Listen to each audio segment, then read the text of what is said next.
আসসালামু আলাইকুম।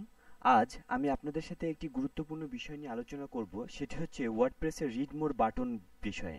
আমরা বিভিন্ন সময় বিভিন্ন ওয়েবসাইটগুলোতে দেখে থাকি, সেখানে আমাদেরকে দেখায় আরও দেখুন অথবা আরও পড়ুন এরকম জাতীয়।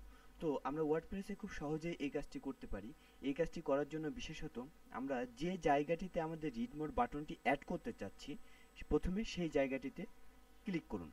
ধরুন আমরা এই লাইনের পরবর্তীতেই আমরা পেপার বাংলা ডট কমের একটি নতুন নিউজ পাবলিশ করব, যার আমরা এইখানে রিড মোর বাটনটি অ্যাড করতে যাচ্ছি। তো দেখবেন আমাদের বর্তমান যে টেক্সট টাইপ সেটা কিন্তু আছে ভিজুয়াল আকারে। আমরা ভিজুয়াল আকারে দেখব এবং তারপরে এখানে ইনসার্ট রিড মোর ট্যাগ, এই বাটনটিতে আমরা ক্লিক করব। ক্লিক করলে এখানে আমাদের রিড মোর বাটনটি অ্যাড হয়েছে, কিন্তু আমরা এই বাটনটি চাচ্ছি আমাদের র্যান্ডম টেক্সট হিসেবে, মানে আমরা যেমন নাম চাই ঠিক তেমন নাম হবে। এই জন্য আমরা কি করব, প্রথমে এখানে দেখুন টেক্সট আছে, আমরা টেক্সটে ক্লিক করব।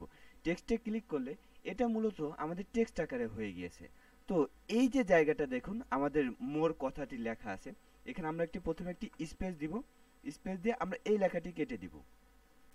কেটে দিয়ে আমরা এখন এখানে কি চাচ্ছি, আমরা ধরুন চাচ্ছি বাংলায় চাই যে আরও পড়ুন, এ আর ও,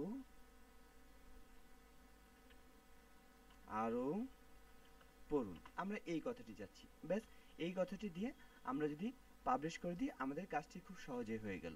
আশা করি আপনারা কাজটি বুঝতে পেরেছেন, এবং আপনাদের কোনো সমস্যা হলে লিংকের ইউটিউব লিংকের কমেন্টে আমাকে জানাবেন। আসসালামু আলাইকুম।